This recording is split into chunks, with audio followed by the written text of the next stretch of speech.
2, 1. Welcome back down with Flint Town. We are back again. My main man, Ray Frank Asensio. No, stop. Raymond Frank Asensio Jr. Ray Frank don't go together. Damn it. Okay. Full government. Damn it. See, I'm already making mistakes. All right, let's start this over.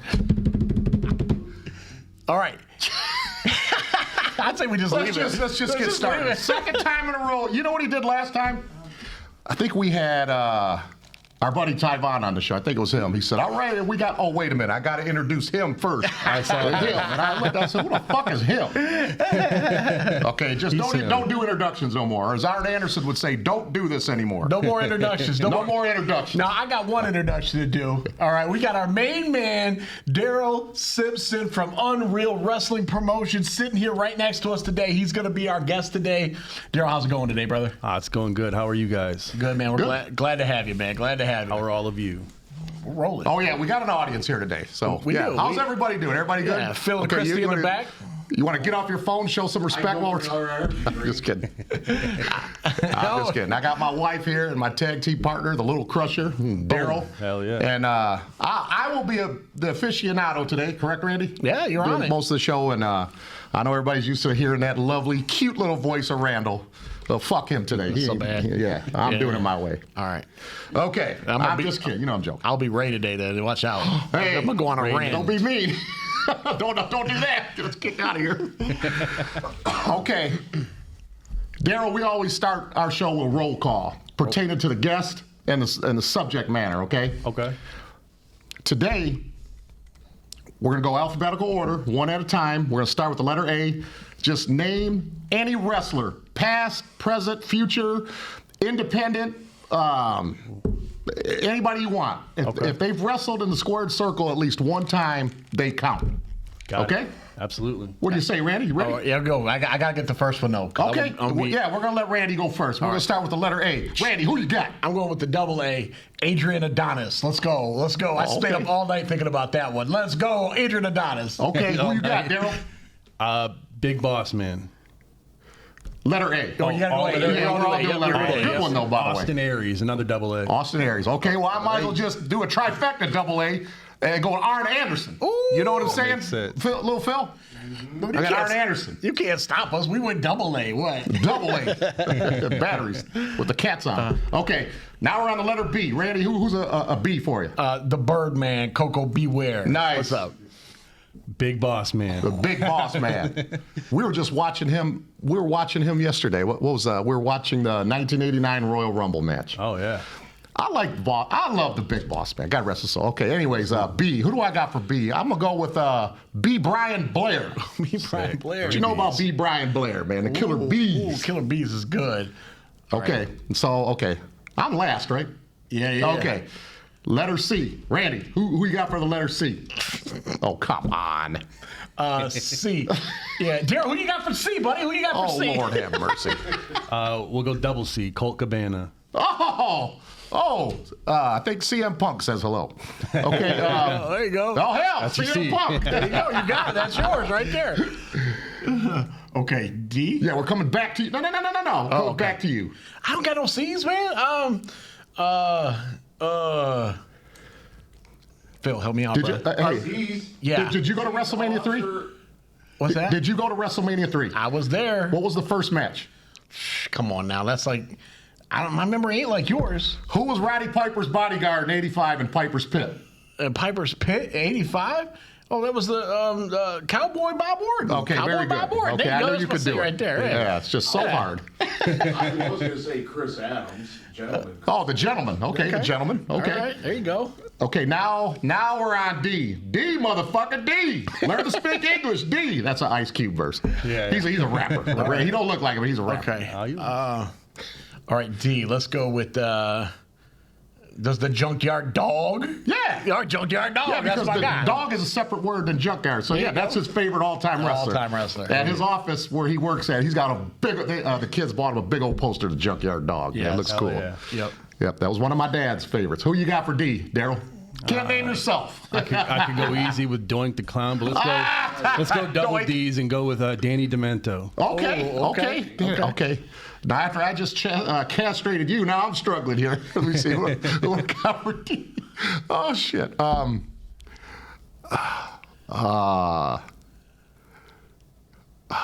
Hold on, man. Dirty Dominic Mysterio. There we go. Okay, all Dirty right. Dom. All Okay. right. Okay, now we're on E. Me? Yeah. Let's keep the doubles going. Let's go Eddie Edwards. Okay. Ooh. Okay. I'll go with that one. You want me to go next, Randy? No, Kerry Von Erich. Okay. That works. Nice one. I don't know how I got that. Let me see. E. I'll go with Eddie Guerrero. Okay. Nice. Okay. Dominic's father. The guy named Dominic Mysterio. That's his father. Oh, all right. There you go. Yeah. Boom. Okay. Okay. All right. F. Oh, I got F. Step off my F. Step off F. Boom. Mr. Fuji, what? Oh, yes. That's all I got. Fuji dust. Fuji dust. Can we say a tag team name? Yeah, hell yeah. Well, in that case, I can keep the doubles going. Let's go with the Fabulous Freebirds. Yeah. The fabulous Freebird. I knew exactly where you were going with that. One of the greatest matches, if you want to watch a hard-hitting match that involves one of the Freebirds, even though it wasn't the Freebirds at the time, it was Terry Gordy and Dr. Death Steve Williams against the Steiner Brothers on WCW. That is one of the hardest hitting. Yeah, they were badass. What letter are we on? G. Did I do F? You did not you do didn't do F. F. You didn't do Okay, F let me first. cheat this one. Okay, F.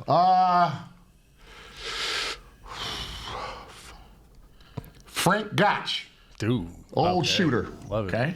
Okay. I know you like that one. Yeah. That's a E, F, G. hardcore Man, one. I should have wrote the alphabet down. I gotta say the alphabet out. G.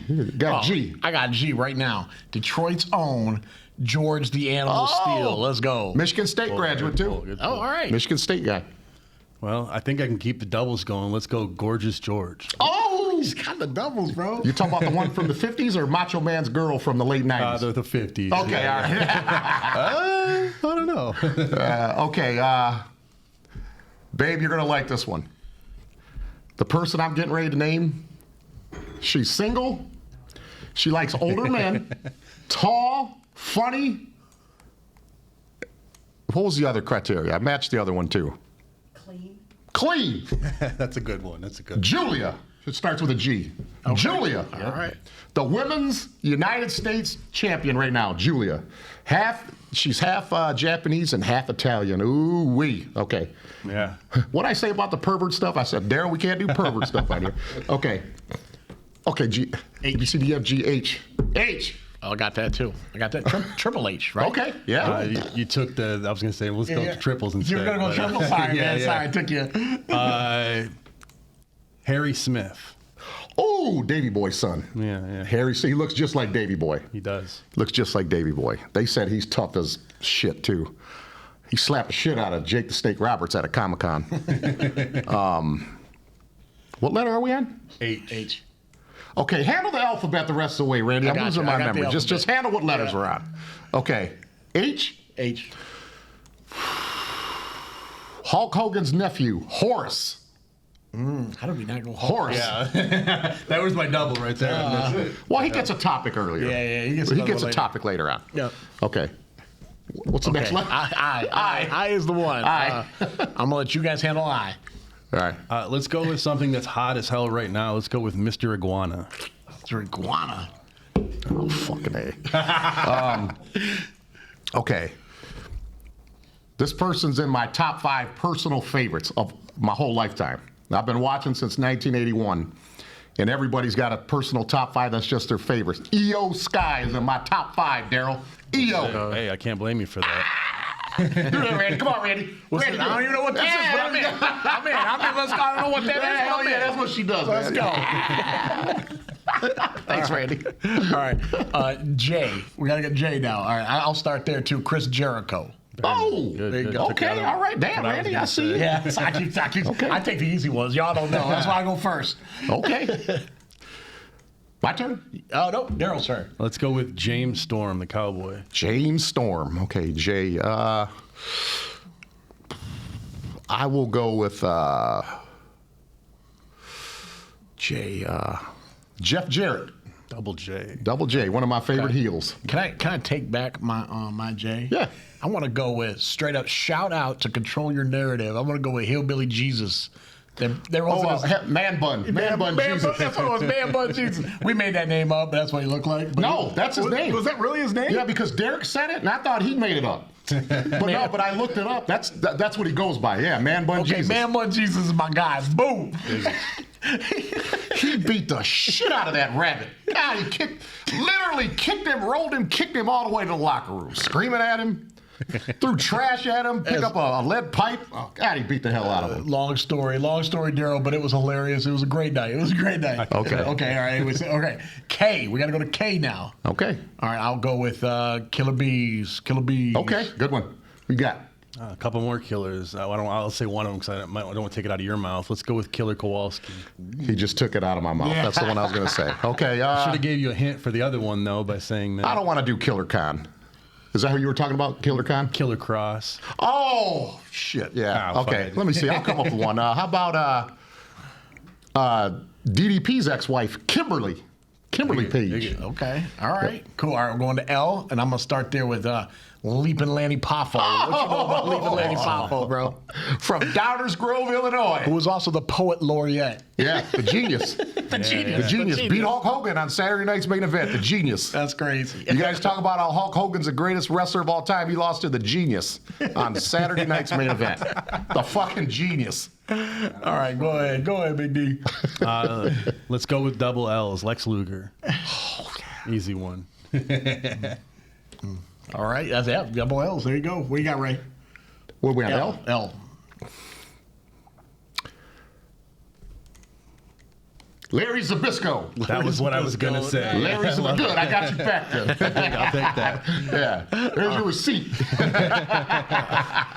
Okay, M, and I'm going to go with my main man, Gorilla Monsoon. Yes, we was watching him this morning. Love it. I love it. All right, what you got for M? I think we can keep the doubles going. Let's go with Mark Marrow. Oh, Love it, man. He's killing the doubles. boxer. All right, what you got, Killer? M. Let me see. How about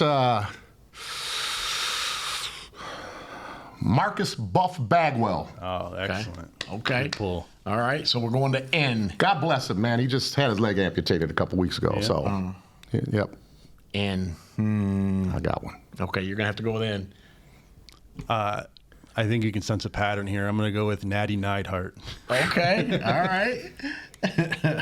What you got? God, I wish somebody would slap the ugly out of her. I'll go with big daddy cool, Kevin Nash. Kevin Nash. Big six. Okay. All right, so that takes us to O. O. Let me see. Oh no. I got nothing for O. You guys got anything for O? I think I got one. Now, what's going to happen, Daryl, when you go home tonight, you're going to think of a whole lot of wrestlers. Like, I could have said him, Oh, absolutely. I got one for O. I'll go if you're thinking still. Go ahead. Who you got? I can't pull a double on that right now. Let's go with Orange Cassidy. Oh, pockets. Fucking pockets. Oh, my God.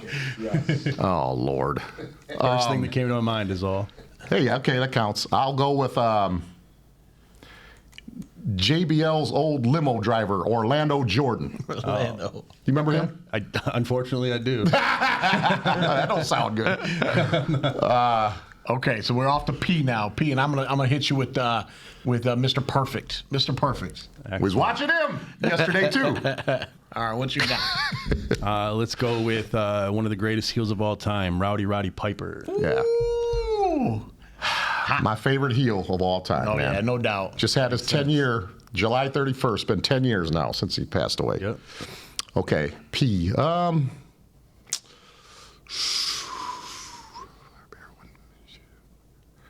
P. I said him earlier. I can't say him twice. This is fucking hard, Randy. Mm-hmm. Randy, you're doing better than me. No, I don't think so. I don't think so. Okay, hold on. Hold on. You think P's hard? We get me on cue next.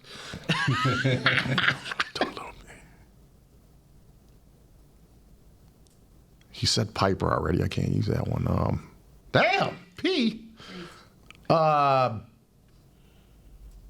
He used to man. Now, you know what? I'm going to go Precious Paul Ellering. Used to manage the Road Warriors. There you go. Beautiful. Yeah. Precious Paul Ellering. All right. Q, and I'm just going to walk away from this one. Q. Quitter. You got a Q? I had to pull two of them out just so I knew I'd have one in case you said it. But let's go with Mike Quackenbush. Okay.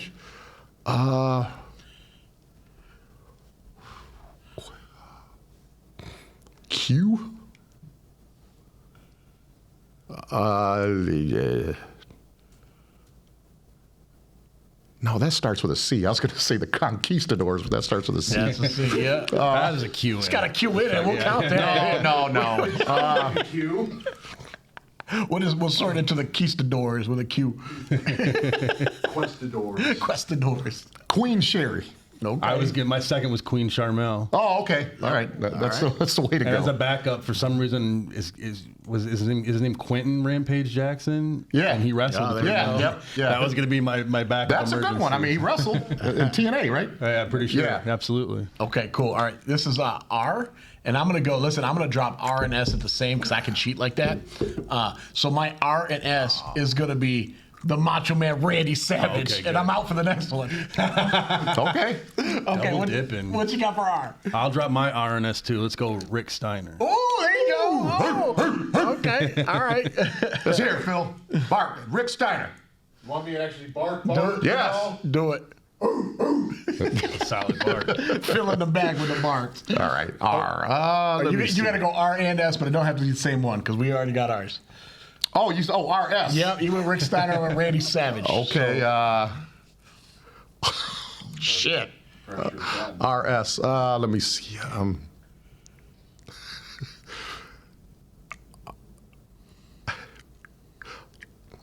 I'll go SR. How's that? All right, Can I that'll do work. SR Yeah, with Seth Rollins? Absolutely, that Seth works. Rollins. I'll go Richards. SR. I got to be different. All right, okay. Stevie Rich. Oh, Ryan Sanders. Ryan Savage. Stevie Richards. Not a wrestler, but I'm not Stevie sure Richards, wrestling, another but he's good in one. there. Can you guys hear me? Because I feel like can hear you. my headphones are fucked up. Can you guys hear me good? Yeah. Okay. Yeah. All right. Okay. Might just be We got your ears. RS. Now we go T. Yep, T. All right, I'll go the Fabulous Thunderbirds. Yeah, Fabulous Thunderbirds, gotta baby. think now. Let's go. That was literally mine. That's still, yeah. The Fabulous Thunderbirds. That's a rock and roll group. Ain't that tough enough? They were wrestlers too, weren't they? The Freebirds. a tag Fabulous team. Freebirds. Oh, Freebird? Oh, The Fabulous Freebirds. Oh, so okay, my bad. Thunderbirds. Okay. Remember that song? Ain't it tough enough? Okay, so they were the That's rock the team. Fabulous Thunderbirds. Oh, okay. The music band. Hey, I got to be honest. If they're not, I thought they were too. I was. You were gonna that say was my that first too? pull. Okay, all right. I swear to you. Okay, so we got to think about T's. You got yours, or do you need a second? Yeah, I got one. Okay, go for it. Let's go with Terry Taylor. Oh, the Red Rooster. Okay. I'm not. You don't have to do that. You don't have to do that. The barking was good. I gotta hear the rooster. What? Oh, No, No, he's out of the territory. Yeah. you know how he got that name? Bruce Pritchard was talking about this. He said that when WWF signed him, like I think it was in '86 or '87-ish,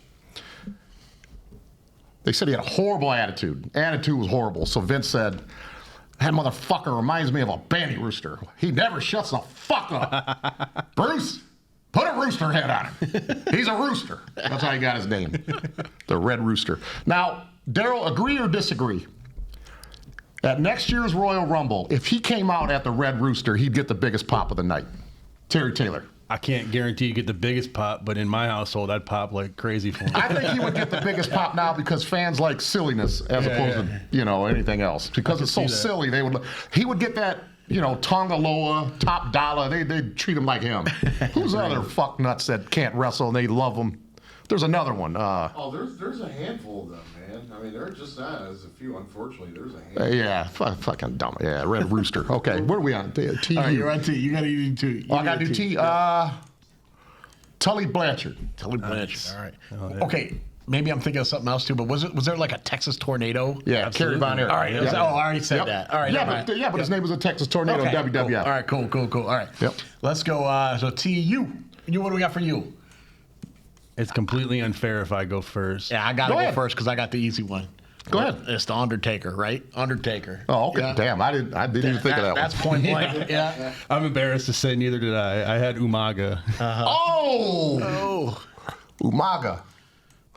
I don't know if it was my turn if I just jumped the Yo, gun you're and took good. No, yours. you're good. Yeah, we're just free flowing now. Man, I don't have any U's, so I'll have to go with. I'll have to. You need assistance on this one? No, phone a friend real no. Go ahead. Who are you gonna say? Ultimate Warrior. Oh my God, the Ultimate Warrior, Oh, bro. God.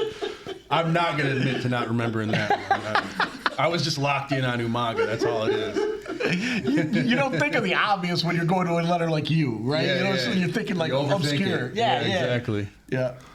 All right. The only thing I got is the tag team A-Town Down Under. Yeah, I'll take Okay. that. That counts. A-Town Absolutely. Down Under. I wonder if the Kamala, the Ugandan Yes, headhunter absolutely. or giant. He was headhunter and giant. The Ugandan headhunter. Yeah, that absolutely That was counts. my guy, man. I loved it. I love whenever He Kamala dressed came up out. for Halloween as Kamala one time. I did. I'm not gonna lie, bro. I had a sick. shirt with the paintings on it. Sick. Probably not a great idea in hindsight, but I love that dude, man. I don't care. You had the charisma to pull that off. Yeah. Okay. Yeah. All right, we're going V now, and I got the obvious one on that. Your boy, Greg the Hammer Valentine. Let's go. Okay, who you got, Daryl? He's gonna take mine. let's I do know he the- is. Fuck, he's gonna take mine. Let's do the double and go Val Venus. Mother, God bless America.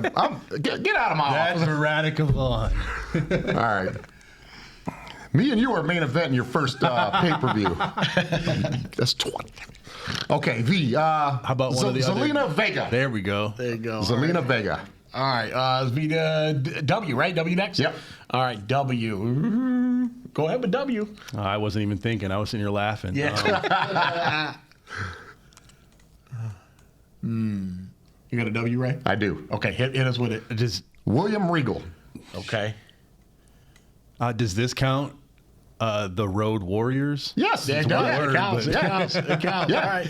All right. X. I could go with Ultimate Warrior too. Oh man, X. He's doing X now. Oh shit. Who's first? Oh, I got ahead. it. Not a I'll go last because I got one. Go ahead. All right, good, because there's not a lot of these. Let's go with X-Pac. Oh, nice. Who you got? I got nobody. Zia Lee. X-I-A. That's how you spell Okay. Zia. Zia Lee. All right.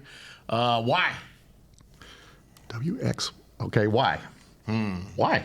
No. Yokozuna. I got nothing, bro. The Young Stallions. Oh, Young Stallions. Nice. The Okay. Young Stallions. All right. Okay. And then that leaves us with Z, right? Yeah. Where we at with Z? I got nothing I'll go again. last because I got one. Okay. Let's keep the Samoans going. Let's go with Zilla Fatu. Ooh.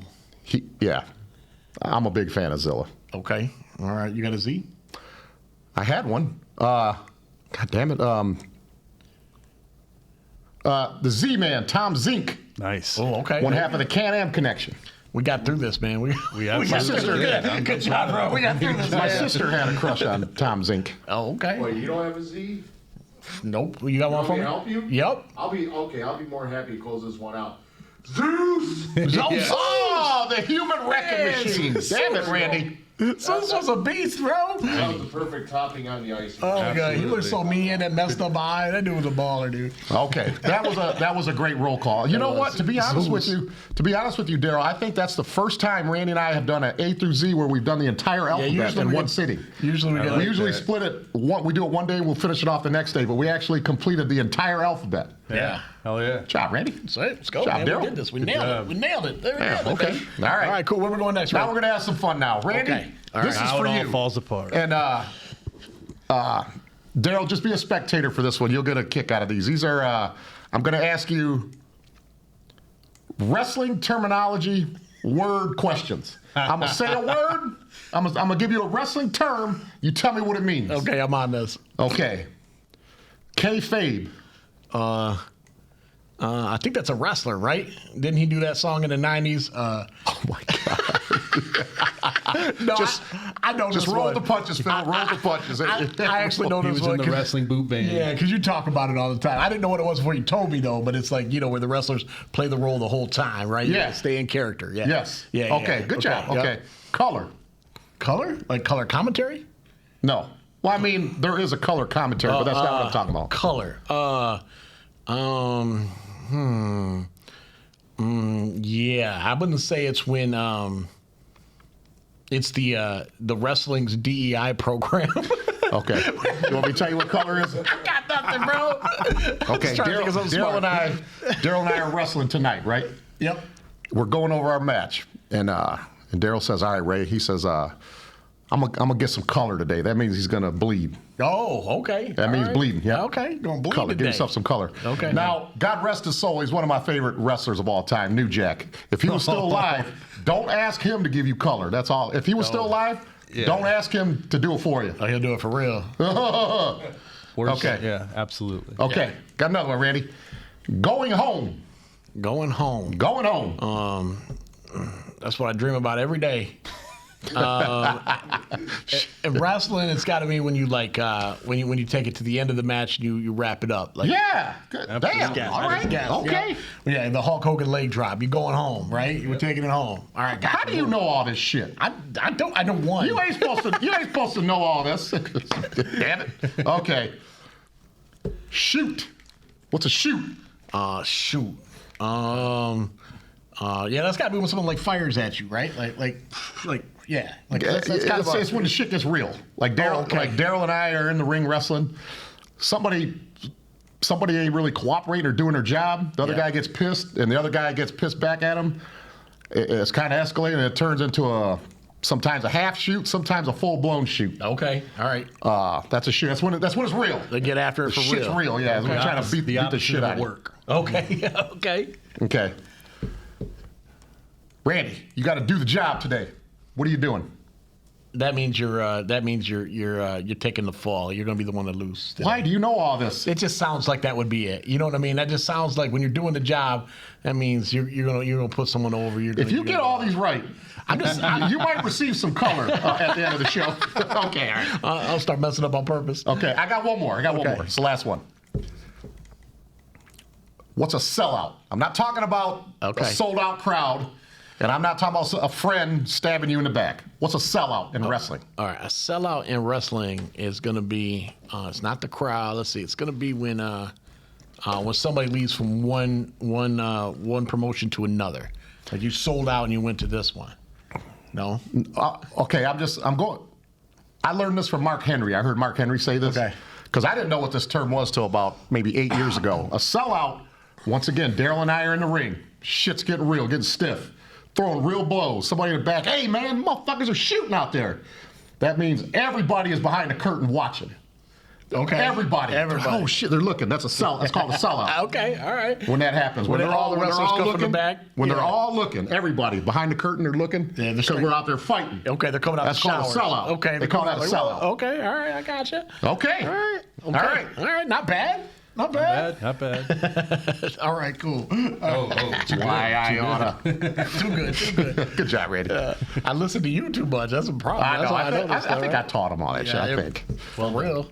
Okay, good job. I think you got. Let me see. 1, 2, 3, 4. I think you got 5 out of 6. Boom. Good job, man. Excellent. Okay. I cheated. Now we're going to talk about Daryl's up and coming wrestling promotion, Unreal Wrestling, that I believe is going to be headquarters based out of the Davison area. I live in Davison, but it'll probably be the Flint area. Okay, Genesee County area, Genesee County, Flint, Davison, Bay City, Saginaw, Midland, Flint. No, I'm just kidding. Here's we were talking earlier, and it prompted a question in my head. We were talking about actors, wrestlers, and actors.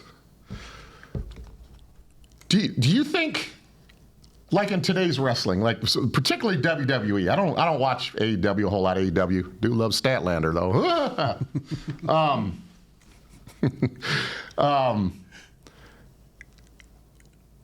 When you watch the WWE, I can only talk about the WWE because I don't watch anything else. When you watch the WWE, and you watch a lot of these wrestlers cut promos, particularly the ones that are like uncomfortable doing promos. You know, guys like Jey Uso looks like he's having a fucking heart attack out there, can't catch his breath. God, what an idiot. I are wrestlers actors? Like, are they like when they're trying to act out there? Like, are they actors? Yeah, I mean, unfortunately, not all of them are, but I do believe it's a key requirement to performing the job well.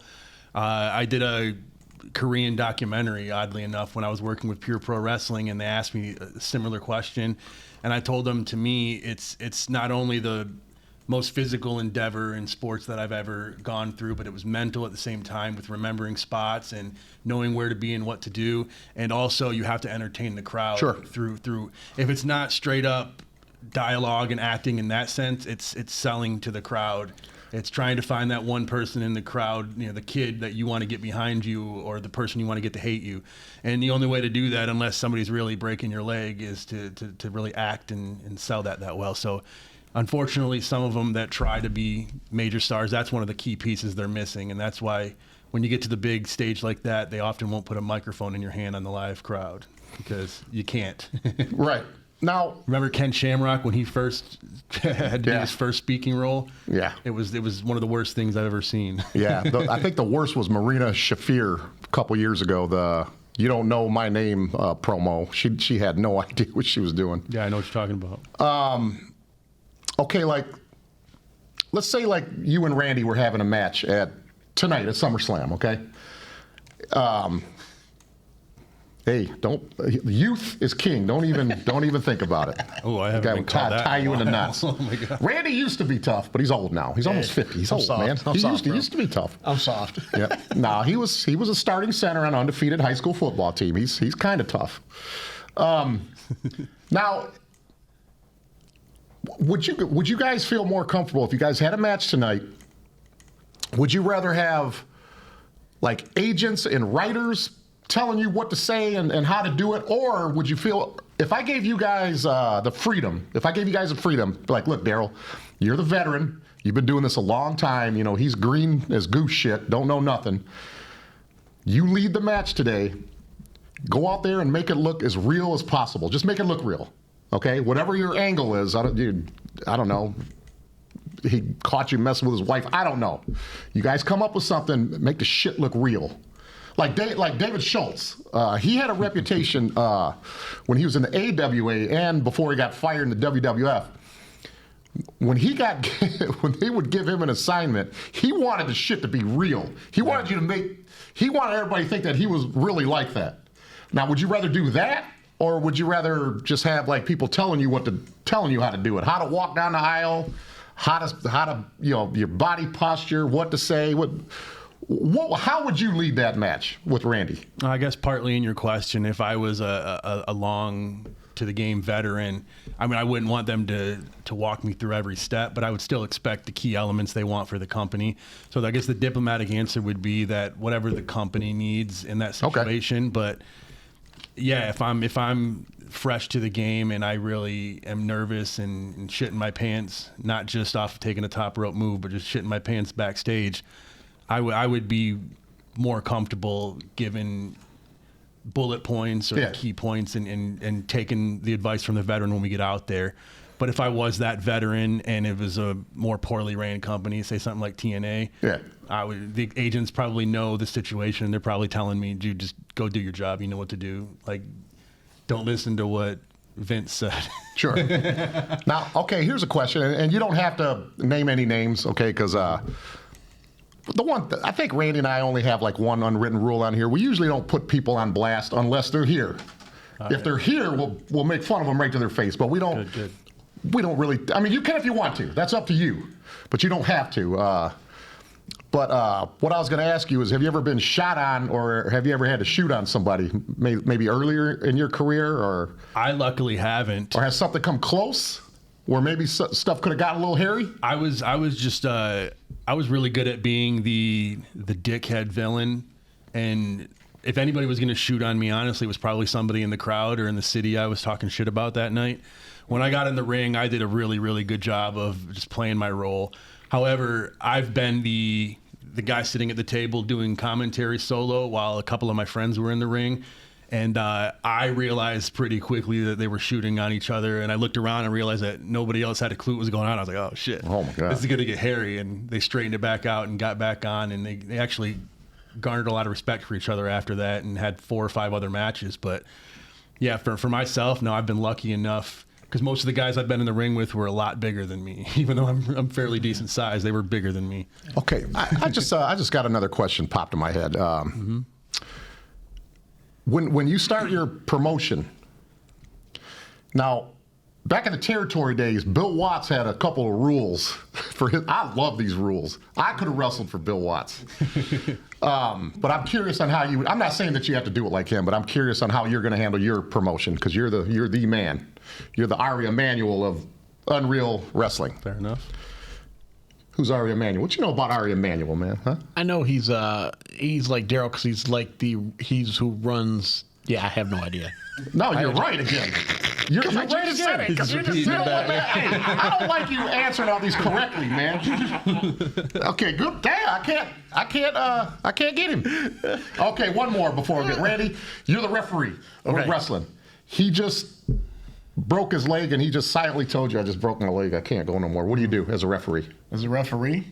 Yep. I turn into Danny Davis and just start fighting you. Oh my God! I just start going loose on you. Okay. In a wrestling match, like an accident happens, like a blown Achilles or whatever, or broken neck, whatever. As the referee, at your discretion, because this is why you wear the earpiece. Yeah. You have to let them know. Yeah. That there's a legitimate injury, but you have to also look in the back where the paramedics are. You do this. You don't see this often.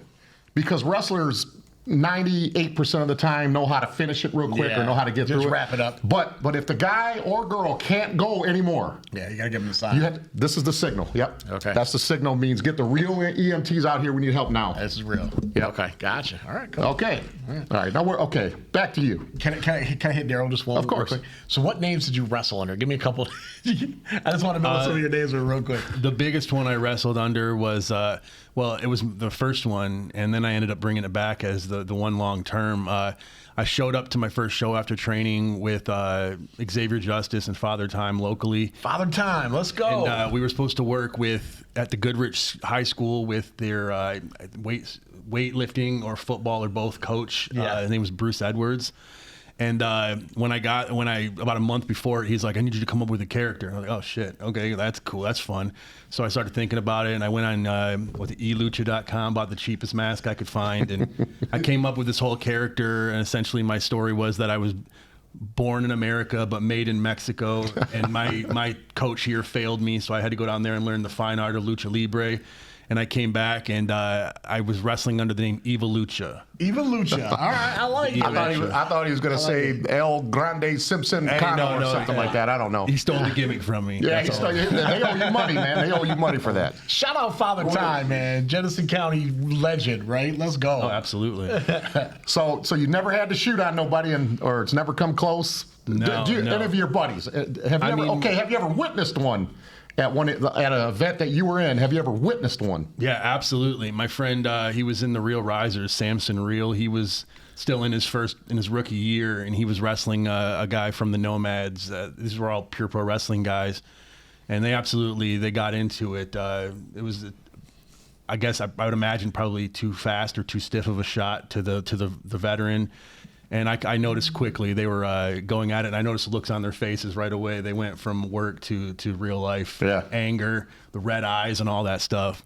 And like I said, they brought it down after about a minute or so and got back into what was supposed to happen. But backstage, I've seen some things I won't really get into, but I've seen people get into it back there. Guys leave the show and have to scramble and figure stuff out. Fist fights, lots of shoving. But myself, the only time I even came close to something was when we actually had this young kid show up to one of our live events, and everybody was like, at this time I was the second in command there, and I was kind of the guy running the show while the main guy was backstage. And the rumor was that this kid walked there from Detroit. He was trying to come for training, and last minute his parents said they wouldn't bring him. So he just left the house. He was like 17 or something like that. And he supposedly got almost all the way there. And then a cop asked him why he was walking on the expressway. And then the cop brought him the rest of the way and dropped him off. And he comes in and he stayed till the end of the show. And he was looking for me. And I was like kind of moved by the story. And I actually let this stranger come live at my house for a few weeks. Whoa. And he would go outside and run and do all this training. But there was just this disconnect when he got to the training. I don't know if it was a built-in ego or just a misunderstanding of how things really needed to be, but he got into it with one of the trainers there that was really respected, and I had to settle him down. But then we got to a live event, I believe at the Genesee County Fair, and someone was like, dude, you got to hurry up and get in the tent now. And they were about to kill each other. And I had to like separate them, and this kid got disrespectful to me, and then I shoved him on his ass out of the tent. Gotta go. And kicked him out of the place. Yeah, I let him know, and for months and months on end, he would call and say like, I've learned my lesson. Can I come back? And Okay. it just was not on my end, but it wasn't going to happen with the rest of the guys in the company. And I mean, so essentially we got to a shoot, but it was just more so a disrespectful kid. How long did he wait before he like apologized and wanted to come back? If he would have waited a lot longer and then maybe tried to come back? I mean, he apologized pretty much right away, like the next day or two, and it was probably less than a month than that. He was like, can I come back to training? But again, it was out of my hands. It was the higher up said no, and the trainer was like, I'm no interest in him coming back. Okay. Now, Cowboy Bill Watts, I got to get back to Bill Watts here. Yeah. In his territory, he had a couple of rules. I'm just going to talk about one of them right now. One of his rules for all of his talent, everybody, but particularly the people in the ring, the wrestlers and the referee and whoever the security was or the producers outside of the ring, if a fan jumped in the ring and was acting stupid, you know what I'm saying? That stupid fan that wants to go in there and get famous and all that, Bill Watts' rule was, okay, you and I are wrestling, he's the referee, and this is our security personnel. If a fan leaps over that barricade and is in the ring, if that fan can walk out of the building on his own volition, I'm firing all of you. How would you handle a stupid fan? I'm talking about an ignorant fan getting in the ring trying to act dumb. How do you handle someone like that? You don't know if he has a pocket. You don't know what what he's got. Yeah, you don't know what kind of a threat he is other than physical size. He could absolutely have a weapon. I can tell you that in my personal experience, it's happened twice. The first time it happened, it was a woman. She ran across and tried to get up onto the apron of the ring, and a couple of the people just grabbed her and snagged her and walked her back to the thing and was just explaining to her, like, what the hell are you doing? That's stupid. Don't do that. The next, it was a drunk guy, and that's at that point, it's all hands on deck.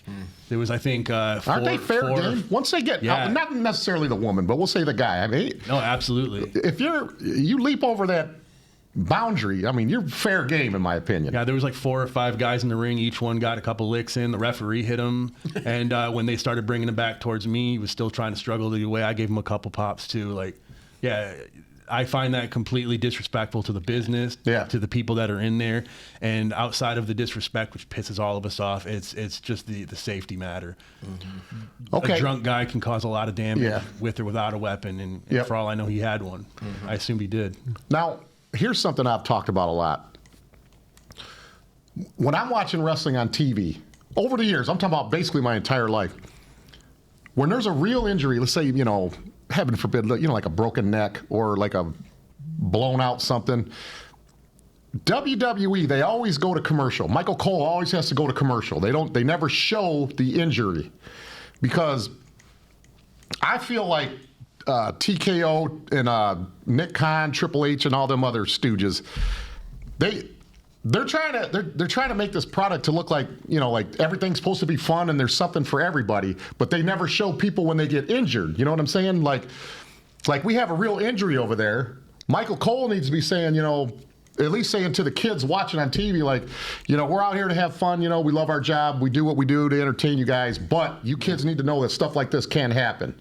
And this is why we tell you don't try this at home. Yeah. They don't do that in WWE. In a baseball game, if somebody gets hit in the face with a ball, they're given the blow-by-blow on what's going on. And, in football, they show the injury. But in wrestling, they don't do that. Kids need to know that you can get... Every match that you wrestle in, you're risking getting paralyzed. Even if it's a regular match, get dropped on your head. You told me you almost got paralyzed one time. Oh, yeah. Why don't they show stuff like that? And why don't, like, these bigger promotions promote to the kids that this is very dangerous? As much as we're having fun and most of us get along with each other, you can severely injure yourself. They never preach that in WWE. Why is that? My guess with WWE is just the corporate and the sponsors. Like, they probably would rather just avoid showing things. I mean, I think most companies should go full Theismann, show the replay, show Sid's leg getting broke 4 or 5 times, zoom in on it, and be like, if you try to do this stupid shit and jump off your garage, it's going to be worse for you. Do you know that injury he's talking about with Sid Vicious? No, every time there's an injury, I'm this guy. I don't care what sport I'm watching. Okay, you don't want to. Oh God, this is. You think Joe Theismann was bad? This is worse. Yeah. There's another one you should look up. It was Mickey Knuckles. Mickey Moose Knuckles. Yeah, she trained she Sarah destroyed Logan. her leg one time. She was actually getting ready to go do a big show, I think a spot for TNA or WWE. Yeah. And she was wrestling, what is it, ICW, IWA Mid-South, something like that. And she jumped off of something probably 8 or 10 feet high and came down and caught the lady. But when you saw her laying on the ground, her right leg was basically like backwards. Oh. And she was immediately apologizing to the promoter, Apologizing. Yeah, because they were actually, I think, dating at the time. And he was looking out for her and kind of told her not to do that thing. But yeah, it was probably rougher than the Sid spot. Just that one was more popular. Yeah, Mickey Moose Knuckles. She was one of Sarah Logan's trainers. One of them. Okay, you got any questions, Randy, about the promotion? Yeah. Actually, you know what? Just can you give us some general information? This is your promo time. So tell us about Unreal Wrestling, where you guys are at, what you're looking for, and what you want to do with this thing. Absolutely. The biggest goal is to try to change the perspective that people get when they show up to your average independent pro wrestling show and you see things that just don't really look professional, things that are under cared for or just not even thought of. I'm going to utilize my experience in film and television and running another business, and of course, I have 20 years now in between backyard wrestling and professional wrestling, and try to create a product that combines all those things and eliminates all the things that people see that turn them off or make them think, oh, this is indie or trash. With that, we're going to be based out of the Flint area. We haven't announced the headquarters or the location of any of the events yet, but we're officially launching around the beginning of 2026, and immediately after, as that happens, we're going to announce the first event, numerous people on the core roster and talent we're bringing in. But the biggest goal with the company is to try to create something more out of something less. We're not $1 million company right off the bat. We don't have investors. We do have a board of advisors of people who combine between me, my partner, and our board of advisors. We have 100 years experience in the business. A couple of the guys on the board have helped launch or build one of the top 10 promotions in the country at its time. So the goal is to just elevate the game. Michigan doesn't have a true super indie. They don't have anything like an MLW or a GCW. I mean, it's fragmented, and a lot of the talent is shared and wrestles 20 times a month right up and down the road from each other. It's hard to build stars that rate. So we just want to try to do something a little bit different. I know everybody kind of says that kind of shit, but I think we have what it takes to do that, whether it's on the production side or the video elements or even the talent we choose and move forward with. And to get that, proper sponsorship, I'm really good at doing that. I did it with PPW. I've done it as a real estate agent. I've sold myself as a politician. So I think we have the right team in place. It's the right time for it. And I think we're going to make something truly special here in Genesee County. Okay. Now, PPW, you mentioned, Pure Pro Wrestling.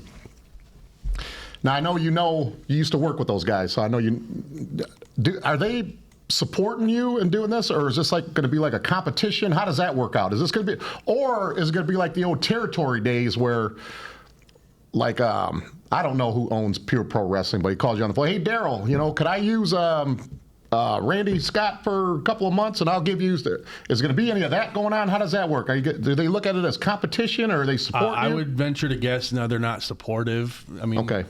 I hope it's not. And I'm not trying to start no shit, by the way. No, I wouldn't at all. didn't, No, they're great people over there. Absolutely. I respect everything they do. Yep, I do too. They're putting one of my good friends, Mike Brown, Dylan Knight, in the Hall of Fame, and I support everything they got going on.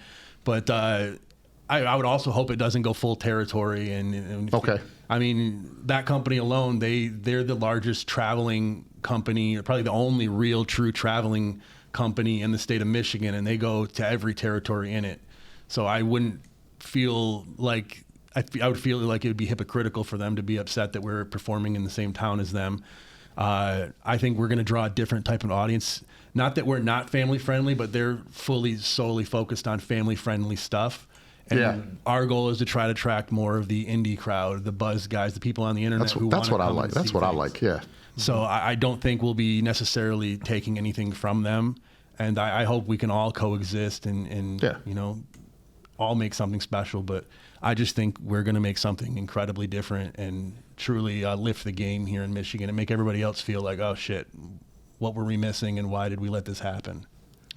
Okay. I like you got something unique. I like the way you're selling that. How it's going to be a little bit different, a little bit, you know, more edgy. It sounds like it's got to be a lot of work.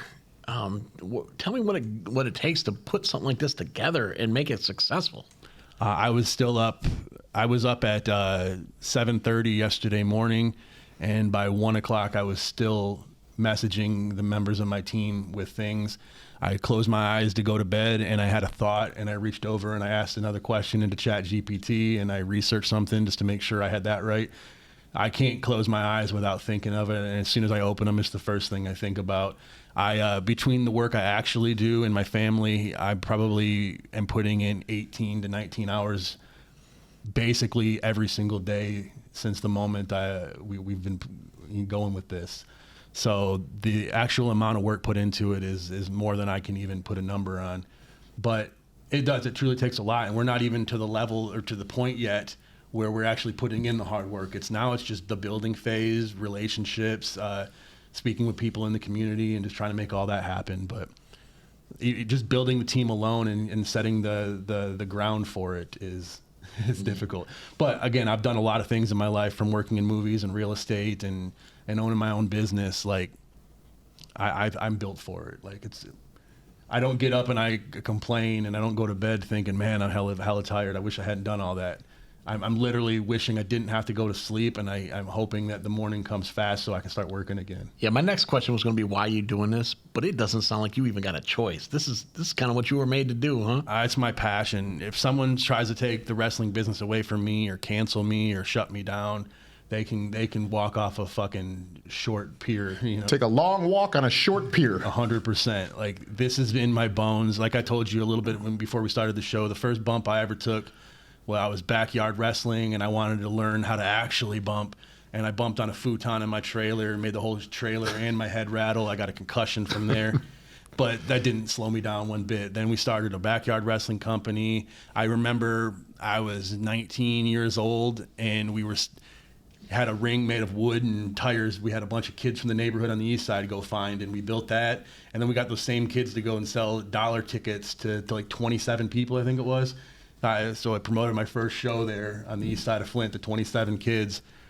And from there, it was just while I was running my other business here in Burton, I found out that I was working on movies, and we had Pure Pro Wrestling came in for a set, set up their ring and do a whole scene with that.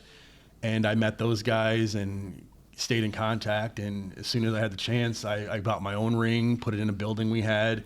And those guys came and trained me personally. So literally from the time I was younger, even when I was 14, I grew up in the era which some people consider the best. Depends on your age. But when I got into wrestling, my uncle, God rest his soul, he was my father figure, and he got me into like motorcycles and pure pro wrestling. Pro wrestling. Yeah. We had that on the mind. Yeah. And right as the time, ironically, he died on July 20th, 1996. It was like right after Bash at the Beach happened. Oh, yeah. Yep. But he never saw it. And we had taped it, and we had friends who would record the pay-per-views for us, and my mom would drive to pick him up and bring him back. We'd get all excited. So after he died, we finally worked up the strength to watch it, and we saw Hogan turn. And then, I'm getting the chills. You can see him on me. Yeah. My nipples are hard. Like, it changed everything I thought about pro wrestling, about entertainment, and I saw the NWO and DX and the Monday Night Wars, and it absolutely shaped who I was going to be for the rest of my life. So it's a passion. It's not going anywhere. The Monday Night Wars. Oh my God! I was just entering adulthood during the Monday Night Wars, but man, what a time to be alive, man. That Hogan heel turn. We'll get to Hogan in a second because we're going to do a segment on Hogan. Now, let me ask you this. If Randy and Phil were wrestling on your card, had a match on your card, and let's say Tuesday is the event, okay? You heard about these two getting into a real fight at Madden's Lounge in Davison. They got into a fist fight, and they're supposed to wrestle each other Tuesday. And he's saying what he's going to do to him. Oh, no, you ain't. I'm going to do blah, blah, blah, blah, blah. One of two things. Do you... Oh, and by the way, the fans heard about this too, by the way. The fans heard about it. Even better. So, yeah. So do you, A, sell tickets and let that go? Or do you do like what Tony Khan did with... what's Ty Conti's husband's name? Sammy Guevara? Is that his name? Yeah. Sammy Guevara and Eddie Kingston got into a real fight before a pay-per-view. And this motherfucker took the match off thinking that they were going to get into a real fucking fight. Yeah. So how do you handle that? You going to let him go? The fans heard about it. And, you know, that could increase your ticket sales or whatever, or are you going to cancel it? I don't want these guys to fight. Yeah, I really don't usually like to talk about people, but Khan's a pussy for that. Like, as Eric Bischoff says, controversy creates cash. 1,000% right. Yeah. If I found out my guys fought, first I'd call them, make sure everything was chill, and like, as you guys bring it back down, what's going on here, and explain to them that like we got to work with this. You know what I mean? People heard about this. As long as you guys aren't going to kill each other in my ring and make it look good, go out there and kill each other in my ring. It work. Okay. And I would absolutely push that to sell tickets. I mean, if it was something that was ridiculous and a guy tried to stab the other guy and it was beyond the scope of what was acceptable, maybe it's a little different, but... That would be a good fight. Phil with the submarine kicks and Randy with the front face lock. That'd be a good fight. I'd pay to watch. I'd buy a ticket. So I had to pick him up and, drop him through a table. I'm in on that. Ray just taught me how to break a full Nelson, so don't put me in. Oh, yeah, I taught him how to escape full Nelson. Yeah, don't put a full Nelson on him. He knows how to escape it. And he knows how to throw a punch, too. Hey, stop putting me in fights, Ray. This is about the 8th time today you put me in a fight. Stop putting me in fights. All right. Before our Q&A session, we're going to talk about Hulk Hogan for a second. We just lost Hulk Hogan about a week ago. Yeah. Randy and I both were Hulkamaniacs growing up. Okay, we're strictly talking wrestling when we talk about Hulk Hogan. Who cares what I don't care about his personal life. You go first. Tell me your 2 favorite Hulk Hogan moments in the wrestling business. Well, I told you one of them just a minute ago. That was the heel turn. It was, to me, the greatest heel turn in pro wrestling history. I know that's controversial to some. How do you feel when people say what John Cena did at the Elimination Chamber was the greatest heel turn of all time? When somebody as old as we are, when you hear that, how do you take that? Did they not know that Hogan one existed? Yeah. It wasn't. Did you see the violence in the crowd? Did you see the number of police officers at ringside? Come on, trash man. In the ring. I think it's probably a lot of what's the word? Recency bias is part of it. Another element is the fact that most people didn't think it was ever going to happen, but it wasn't. It wasn't even on par with the greatest heel turns of all time. But it was great for what it was, and it was entertaining. I don't know what they're doing right now. Last night he turned back face, or he's pretending to. Whatever. We'll see we'll let the story play out, but. I hope they didn't think it was going so bad and they just pulled the plug on it, because it could have been something good. But no, it wasn't. I wouldn't be surprised. It wasn't even on par with Stone Cold. I wouldn't be surprised if he's taking us for a ride, what he did yesterday. That's a good point. Yeah. But, okay, what's another Hogan moment that you really love, that you maybe like get on YouTube and watch a lot? Does it have to be in ring or like something with wrestling? Any kind of moment. I met him at Hogan's Beat Shop. In Tampa? Yeah. I got a short moment with him, but after he left, it was the guy who runs his place. I can't remember his name, but the guy who runs the beat shop, he was still there. Ron Howard. Ron Howard, that's absolutely. Not that Ron Howard. Yeah, no. Okay. But yeah, I had a great meeting with him. I shook his hand, told him I respected everything he'd ever done, and I essentially told him that he helped raise me, even if he doesn't know it, and got a quick picture with him. But after he left, I started exploring the stuff at the shop there, and I saw in the case it was his New York State wrestling license from the 80s. Really? And I tried to buy it, and Ron was like, "Oh man, that's not even supposed to be in there." They just found some things in a room in his house when they had to go up and look, and they put the things in the case, but that wasn't supposed to be for sale. So I literally tried to pitch every dollar I had to buy that thing, and he wouldn't let it happen. He said he'd call Hawk and see if he'd make it happen, but I never heard back. But that was a fun, from the meeting him to trying to broker one of his personal items. It was a fun time. Okay, cool. Randy, what you got, man? You got a couple of Hulk Hogan moments? Yeah. So originally I thought, obviously WrestleMania 3, which was awesome, but I don't think so. I think that one was more about the whole event than that match, right? Yeah. When I think about Hulk Hogan matches, I got 2. Okay. Right? But lots of moments that make your hair stand up, right? And I will say this before I get into my matches. I think I came to this conclusion after he passed. I think he's the greatest champion of all time. And it's different because maybe it's because we're biased because we're coming up, but I never seen somebody turn the world around like Hulk Hogan did. Like everybody knew Hulk Hogan. Everybody was talking about Hulk Hogan. Wrestling exploded with the Hulkamania, right? And the popularity of it. And I tend to say if a character like him didn't come around at that time, I'm not sure you'd have all the wrestling still going today. I'm not sure about that, right? And maybe it would have, you know what I mean? Because it's always been there, but I don't know if it'd be as big and as just a part of our lives as it is. But that being said, matches. Dude, King Kong Bundy, was it in his blue steel cage? Blue cage. And when he had his ribs. Yeah. I just remember Did you watch watching that on closed circuit at the IMA? I think I did. Yeah, yes. that's where I watched it. Yes, I did. And he got avalanche. Like that. Come on, that was drama. And then after that, and this was probably when I stopped watching wrestling, I think, was that Ultimate Warrior match. I think that was pretty much after that match, I just kind of moved on in life and went into more big four sports and stuff like that. But I remember that match was so incredible. The good one? Okay, I was like, the good one or the bad one? No, the good one. The good one. So. Yeah. The good one. That Ultimate Warrior match. I think I swear, just in my head, and I would never rewatch it. But it felt like it went like an hour. You know what I mean? I know it didn't. It was like but 4 minutes. Yeah, but it felt like I don't know. It was maybe we were so worked up for it, but yeah, those are the ones I'm shouting out. Hell yeah, respect. Okay, that's pretty good. Before I get into my 2, when he mentioned Hogan and Warrior, it made me think of WrestleMania 6. I got a little trivia for you, quick trivia. When Rhythm and Blues came out, Valentine and Honky Tonk Man, they came out in the pink Cadillac. Who was driving the pink Cadillac? Oh my God. This was in 1990. I'll give you a hint. I can't picture that. I didn't know who this guy was till 4 or 5 years later. In 1990, I wouldn't have known who he was, but we know him now. Diamond Dallas Page was driving that Cadillac. Oh, really? He was the driver. Yeah, that makes a lot of sense. That was his Cadillac. Dusty Rhodes had called him on the phone. Excellent. And asked if they could borrow the Cadillac, and he said, "Yeah, I'll drive it up." That was Diamond Dallas Page driving. Hell yeah. Okay, Hulk Hogan. My grandmother's favorite wrestler.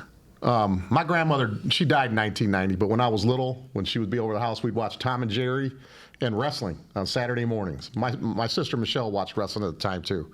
She loved Hulk Hogan. What else? The first time I seen him wrestle at the IMA Sport, he only wrestled at the IMA one time. Handsome Harley Race. That pop was unbelievable. Hulk Hogan is coming to the IMA. That's Remember crazy. that buzz, Randy? Yeah. I didn't go to that one, and I wish I would have. Yeah. See, wrestling was fun What back year in the was 80s. that? Yeah. Wrestling was fun back in the 80s because when you went to school the next day wearing a wrestling T-shirt, they know that you were at the show. Yeah. Let me see. I would have to say I've had 2 moments. Every match that I've ever watched, this has only happened to me twice. One of them involved Hulk Hogan. The other one was Brock Lesnar beating The Undertaker at WrestleMania when he snapped the streak. Oh, yeah. But it was one of those moments where you're doing this, you're looking at your buddies. What the fuck? What? Mm-hmm. I did that with Brock Lesnar and Undertaker. And Saturday night's main event, Hulk Hogan and Andre the Giant, when Andre the Giant beat him. Mm-hmm. Beat him clean. I don't care if the ref didn't see his arm go up. Hey, if the ref don't see it, he don't see it. The hell with you. I think 35 million people watched that main event. Yeah. That Saturday night's main event.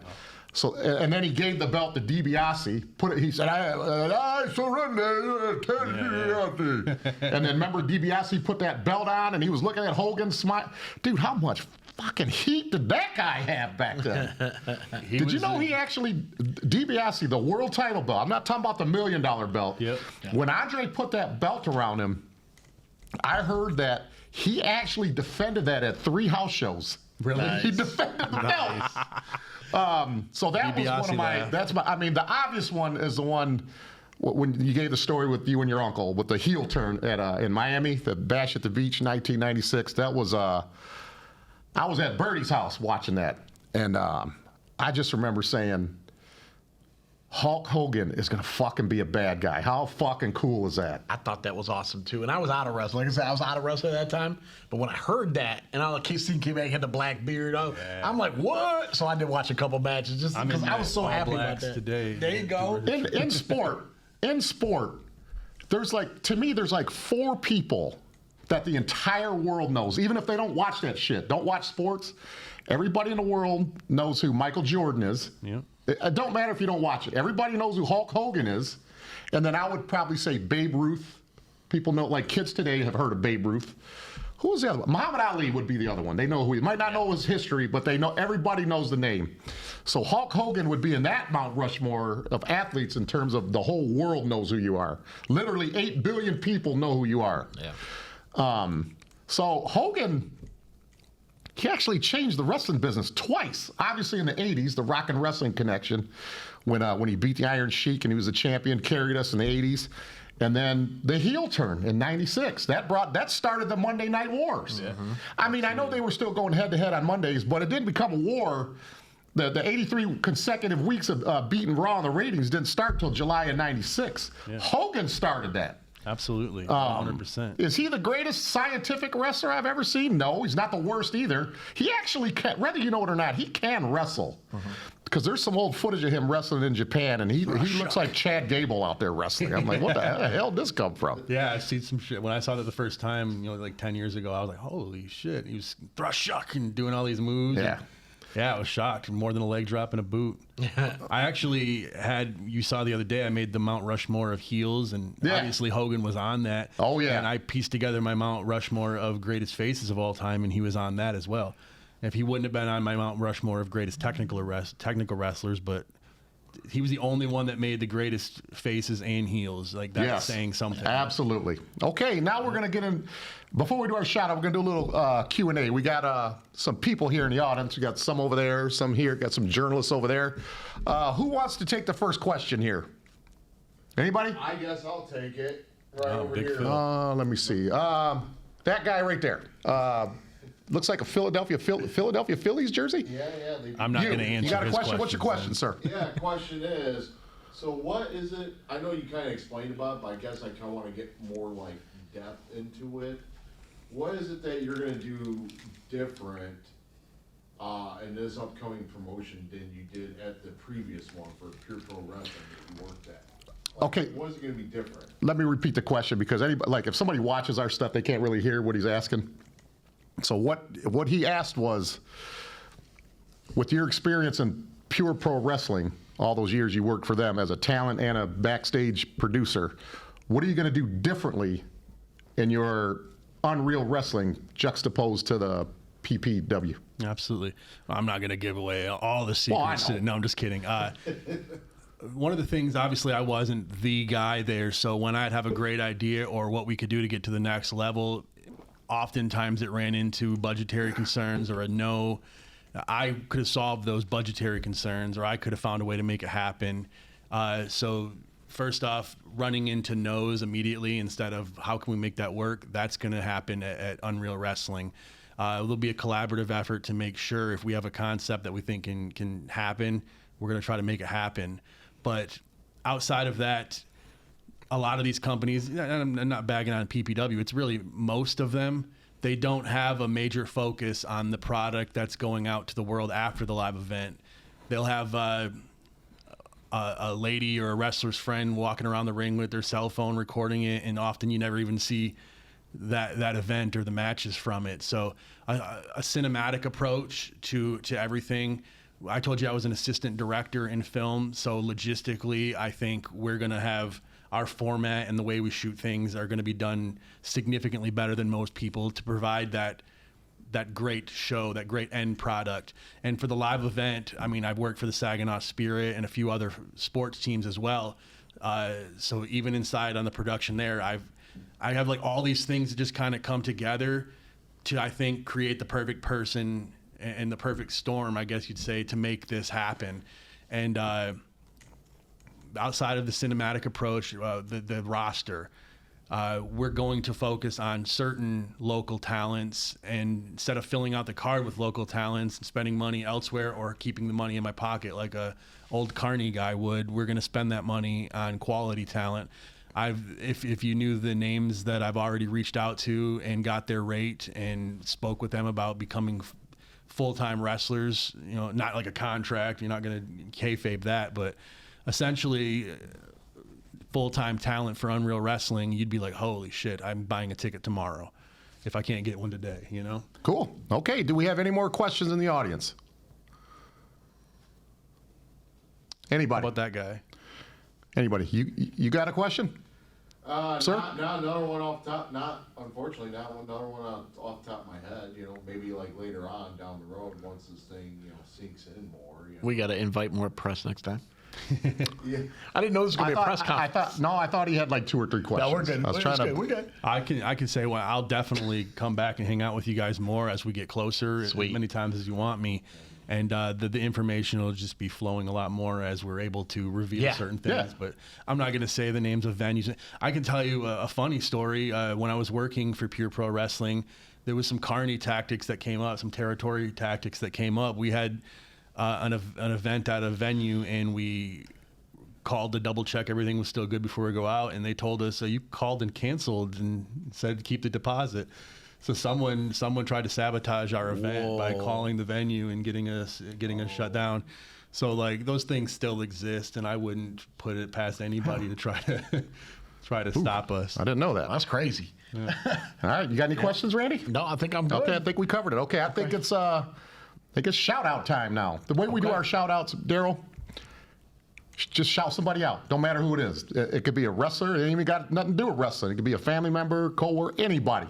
Shout somebody out. Anybody, niece, nephew, mom, dad, uncle, snort, whoever. I don't fucking care. I will. Actually, I'll shout out somebody who isn't here anymore. My mom passed away from cancer last year, and she wasn't my biggest fan at times politically and with things like that, but she was always in my corner when I was trying to do things that were big or important to me. And she, like I said, she was there. She was the one that would take that hour-long drive and go out and pick up the pay-per-view tape from the people who had the descrambled box or whatever it was. Scrambler. Scrambler, We yeah, had 2 of them at home. One upstairs, one downstairs. Oh, 100%. So she loved that kind of stuff, even though she had other things going on in her life. And I think she would be incredibly proud to see where I'm at right now and what I'm doing. And she never got the chance and never will get the chance to. But I want to say shout out, Mom. I love you, and I miss you. Awesome. Yeah, nice. Yeah, what was your mom's name? Her name was Janet. Janet? Okay. All right, that's fantastic. That's Good great, work. man. Good work. All right. Ray, you going to go? Yes. I don't mean to steal yours. No, you're good, man. Okay, but I seen the Ryan Sandberg shirt, and it seems like there's been a lot of deaths in the last 3 or 4 weeks, and they all hit me hard, individually hit me hard. Now, I'm not a big diehard Chicago Cubs guy, but I liked the Cubs growing up because we had WGN, okay? My generation of kids, people that love baseball, one of our favorite memories growing up is walking home from school and turning the Cubs on at 3 o'clock in the afternoon. That was awesome. The sun was never shining. It was always, at that time of day at Wrigley Field, it was always like kind of dim looking, like shadowy. Sandberg. I've never heard any of my friends that love sports. I've never heard anybody talk bad about Ryan Sandberg. There's only two athletes in my lifetime out of every sport that I've ever watched that I've never heard anybody say a bad word about. Joe Dumars and Ryan Sandberg. And I don't know if there's anybody like him no more in terms of just a consummate professional, gentleman of the game, nice guy. I mean, in the baseball world, he had like Tim Duncan, like fundamentals. He was Ryan Sandberg is the epitome of that fundamentals will take you where you got to be to a winning formula. I hate knowing that he passed away, especially knowing how much Randy loves the Cubs, man. Since Randy's a little kid, always has a Cubs hat on, Cubs jacket, always rocking it. He's a real Cubs fan. Took me to Wrigley a couple years ago. It's the first time I ever been to Wrigley Field. And I remember sitting up in the bleachers in right field and just thinking to myself, Ryan Sandberg played here. Ernie Banks played here. It's the coolest thing ever. Ryan Sandberg was the guy that I thought of the most. And not being a Cubs fan and knowing how it hit me when I heard of his passing, I'm going to pass along to you now. I don't even know how you was feeling, Randy. Yeah. I mean, dude, seriously, like, 3 deaths, like you said, this just in the last couple of weeks, between Ozzie, Hogan, and Rhino. I'm like, what's going on here, right? Because they all have moments in my life, but yeah, Rhino was everything. I mean, he was the hero growing up, all that stuff. And like I felt like I rode with him on everything. I remember the '84. I remember the errorless streak. I remember him, being a decent hitter, and then all of a sudden hitting 30, 40 home runs because he changed his swing, right? And then winning the home run derby and going in '89, and there's just all that stuff, man. There's so many memories that I just can't. But actually, I'm gonna flip this a little bit. So my shout out today is not gonna be to Rhino. It's gonna be to my Aunt Bobby. Okay. My Aunt Bobby is currently in the hospital right now. She's been in there for over a week now. She's fighting some stuff, but she saw my love for that, for the Cubs and Rhino. And when I was a kid, man, I can't remember. She took me to this thing called the Cubs Convention out of nowhere. I had no idea. It was the middle of January. We're in Chicago. It's freezing cold, but I got to go to a hotel where all the Cubs were hanging out, right? Wow. Now, Rhino was there that day, and he wasn't signing autographs or doing anything like that. He was a pretty big star at that point, you know what I mean? But he was in a room, and he was doing a fundraiser for like juvenile diabetes. That was his thing. And I remember walking in the room, like we snuck in the room because it was all fancy, right? So we snuck in the room, and we knew he was in there, but we didn't see him. But because it was just a room full of fancy fundraiser people in the middle of downtown Chicago at the Chicago Hilton. But anyways, just for Aunt Bobby, just all the things she did for me, and just taking me there to give me that moment. I got to sit with Mark Grace and Andre Dawson and it just crazy ones. I remember talking to Mike Harkey. I remember just people were open and all that stuff. But anyways, great memories, and she didn't have to do that, and she did, and I really appreciate that. So that's where I'm going with this one. Can I say something about Aunt Bobby? Sure. I have a lot of respect for his Aunt Bobby. I tell Randy this all the time. When Randy has the big parties at his house, not parties, but gatherings, barbecue, I don't know, I'd say there's usually between 40 and 60 people there usually. And I've always been insecure about how big I am, my size and all that, especially when people don't know me. And there's only 4 people. When I go to anything that he invites me to, where his family and friends are there, there's only 4 people that give a shit that I'm there. His mom, Jackie, his Aunt Bobby, and his sisters, Kim and Hillary. Yep. They always give me a hug. Ray, come here, and it's always them. It's always the same 4. Everybody else probably just wished I was drop dead. Nice here. No. But yeah, I really didn't know that was going on with your Aunt Bobby. I think you might have told me something. I didn't know it was that serious. But yeah, get well soon, Aunt Bobby. And I'm gonna close this out. 2 years ago today, my friend we call Uncle Pat passed away. Remember I talked about him on a previous. The anniversary's today, 2 years ago. So shout out to the Prass family. So those are good shout outs there, man. Great show today. Thanks for sharing that story, Daryl. Yeah. I got one more shout out. Okay, sure. Add a little, take away a little bit of the heaviness. Okay. Between Phillies guy and Cubs guy here, I see you rocking the Tigers hat, so I just wanted to let you know that you're my favorite, Ray. Thanks. Hey, I'm not hating the Tigers. I never had a problem with the Tigers. It needed to be Cubs Tigers in '84. It needed to be that. Well, if you didn't, they're going to beat me up lead on the Padres, dummy. They had a 2-0 lead on the Padres, 2-0, fucking blew it. I know, my bad. Dude, we could have seen the Tigers and the Cubs in our lifetime in the World Series. Yeah, that Would have been the best World Series of all time. They still got a chance. Never say never. This Still year got a could be the chance. year. Still got Yeah, a but I'm chance. talking about those Ryan Sandberg and Leon Durham yeah, Cubs, let's man. go, Keith let's Moreland and Jody Jody Davis. Davis, Ronnie Say, the Penguin, the Sarge, Gary Matthews. Let's go, Who else? Who we got? Rick Sutcliffe. Yeah. Mike Harkey a couple years later. Big Lee Smith. Lee Smith. Come on, man. Those Cubs. All right, great show today. We wish you the best, man, with Unreal Wrestling. We'd love to have you back and when we get closer and see how it goes. But we like your vision, man. I'm hoping it comes through for you. I appreciate that, and I respect you guys. Thank you so much for Right, having man. me. Thanks for being here, brother. Thanks, All Daryl. right. Thank you. All right. Down with Flint Town.